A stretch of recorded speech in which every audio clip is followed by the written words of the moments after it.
टुनटुनी की सौतेली माँ।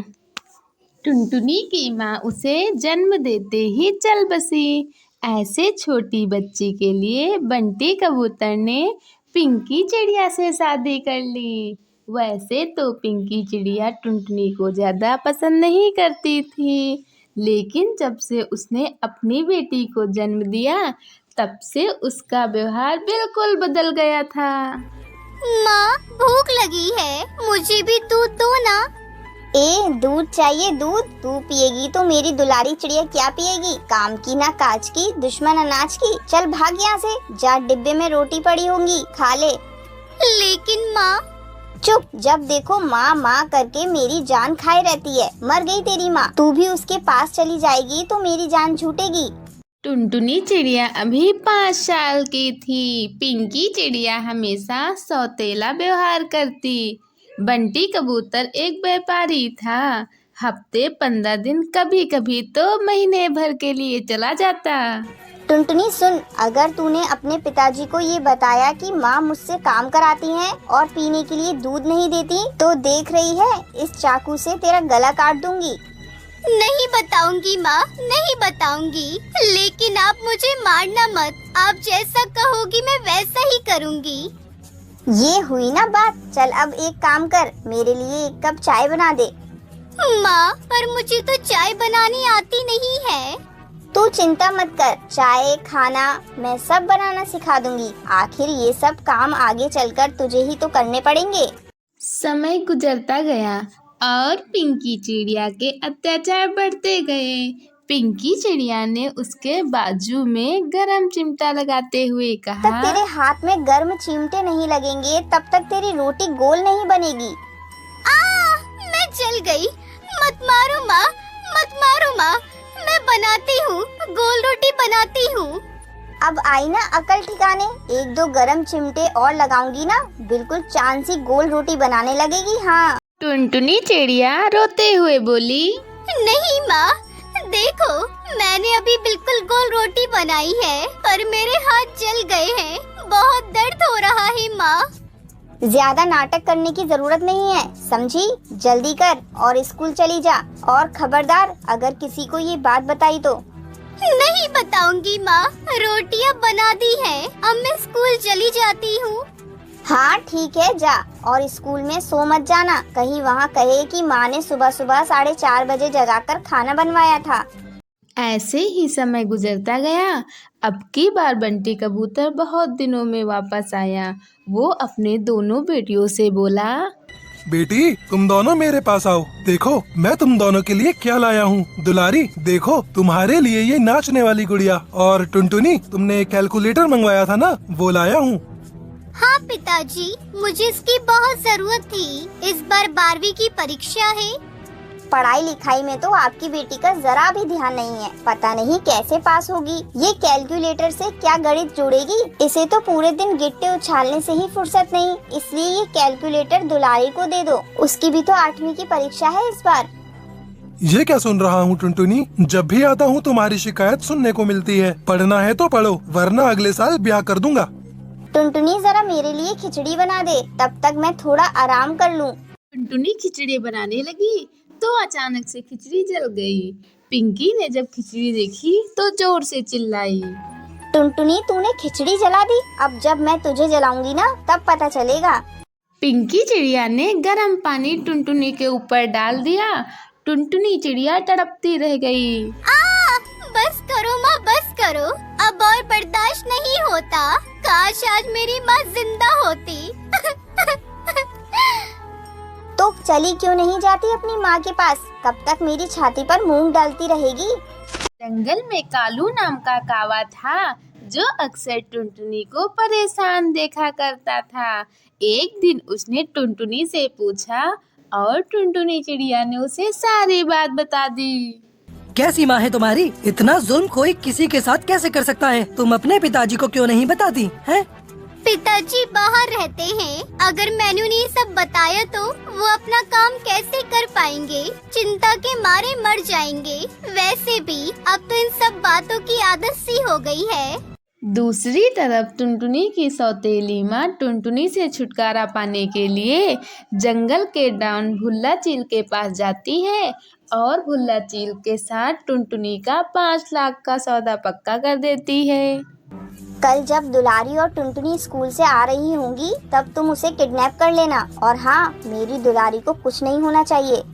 अगले दिन स्कूल से लौटते समय टुनटुनी चिड़िया और दुलारी चिड़िया वापस जा रही थी तो कालू भी उनके साथ था।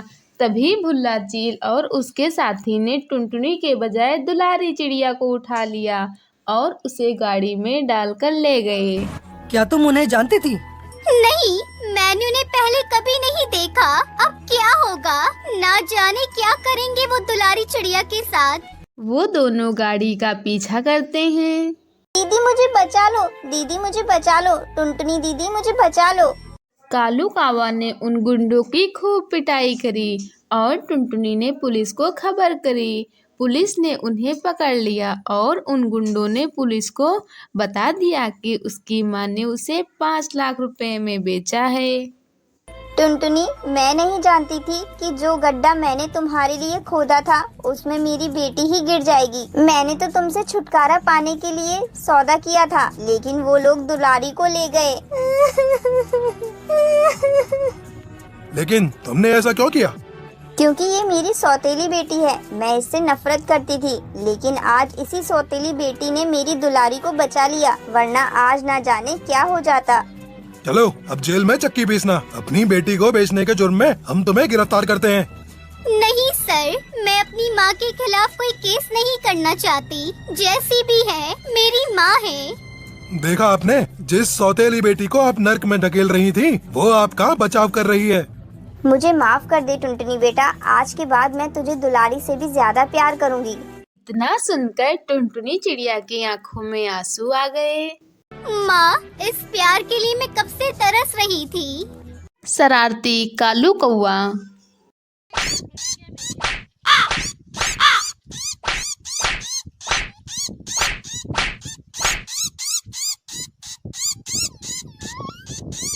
एक बहुत बड़े से जंगल में सारे पक्षी मिलजुल कर रहा करते थे। उस जंगल में कड़कनाथ कौवे का भी परिवार रहा करता था।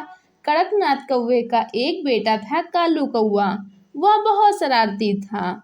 उसने अपने जंगल के सारी पक्षियों के नाक में दम करके रखा था। एक बार की बात है, बहुत दिनों बाद टुनटुनी चिड़िया माँ बनी थी। उसके घर में खुशियों का माहौल था। एक दिन टुनटुनी चिड़िया अपने पति बंटी से बात कर रही थी। बंटी, बड़े दिनों बाद भगवान ने हमें माँ बाप बनने का सुख दिया है। हम अपने बच्चे को कोई कष्ट नहीं होने देंगे। हाँ टुनटुनी, तू ठीक कह रही है, और हम अपने बच्चों को अच्छे संस्कार देंगे ताकि वो बड़े होकर जरूरतमंदों की सेवा कर सकें और सबका आदर सत्कार करें। हाँ जी, ये बात तो सही है, लेकिन हमें एक बात का ध्यान रखना होगा कि वो कभी भी कालू कौवे से दोस्ती ना करे। आपने देखा है ना, कालू कौवा सभी पक्षियों को कैसे परेशान करता रहता है। वे दोनों अक्सर अपने बच्चे के भविष्य को लेकर चिंता किया करते थे। धीरे धीरे समय गुजरने लगता है। एक दिन बंटी भोजन की तलाश में जा रहा था। तब टुनटुनी अपनी बेटी से कहती है, भूरी बेटी, हम लोग भोजन की तलाश में जा रहे हैं। तुम घोंसले में ही रहना। अगर कालू कौवा तुमसे खेलने को कहेगा तो तुम उसके साथ मत खेलना। ठीक है माँ, मैं घोंसले में रहकर आपका इंतजार करूँगी और किसी के साथ खेलने बाहर नहीं जाऊँगी। दोनों पति पत्नी निश्चित होकर वहाँ से चले आते हैं। उनके जाने के थोड़ी देर बाद कालू कौवा वहाँ आता है। भूरी, अरे ओ भूरी, ये ले, मैं तेरे लिए मूंगफली लेकर आया हूँ। जरा खाकर तो देख, ये कितने स्वादिष्ट हैं। तब भूरी कहती है, कौवा भैया, तुम यहाँ से चले जाओ। मैं मूंगफली नहीं खाऊंगी। मेरी माँ ने मुझे तुमसे बात करने को मना किया है। ये सुनकर कालू कौवे को बहुत गुस्सा आता है, लेकिन वह अपने गुस्से पर काबू करके भूरी से एक गिलास पानी मांगता है। भूरी संस्कारी चिड़िया थी। वह कालू कौवे को ठंडा पानी पीने को देती है। पानी पीकर कालू कौवा भूरी की बहुत पिटाई करता है और कहता है, अपनी माँ को बता देना कि तेरी ये हालत मैंने की है। तेरे माँ बाप मेरा कुछ नहीं बिगाड़ पाएंगे। इतना कहकर कालू कौवा वहां से चला जाता है।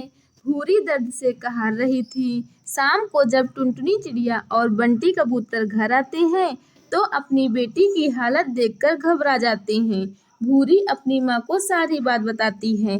तब टुनटुनी गुस्से में आकर कालू कौवे के घर जाती है। उस समय कालू कौवे का पिता सेठ कड़कनाथ घोंसले के बाहर ही बैठा था। कड़कनाथ भैया, आपकी बेटी ने मेरी बेटी को मार मार कर अधमरा कर दिया है। अपनी बेटी को संभालो, नहीं तो एक दिन तुम्हें रोना पड़ेगा। टुनटुनी की आवाज सुनकर सुंदरी कावी घोंसले से बाहर निकलती है।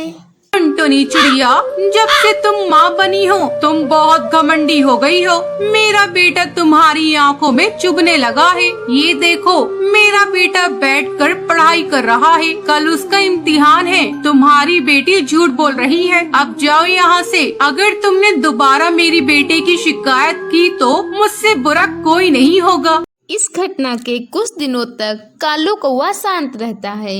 एक दिन जब खेलने जा रहा था तो वो देखता है कि जिगरबाज का बच्चा अपने घोंसले में अकेला था। कालू कौवा उसे पीट पीट कर अधमरा कर देता है। जब इस बात का पता जिगरबाज को चलता है तब वह अपने साथियों को एक साथ मिलकर कालू कौवे के घर पर ढाबा बोल देता है। इस हमले में कालू कौवा और उसका पूरा परिवार खत्म हो जाता है।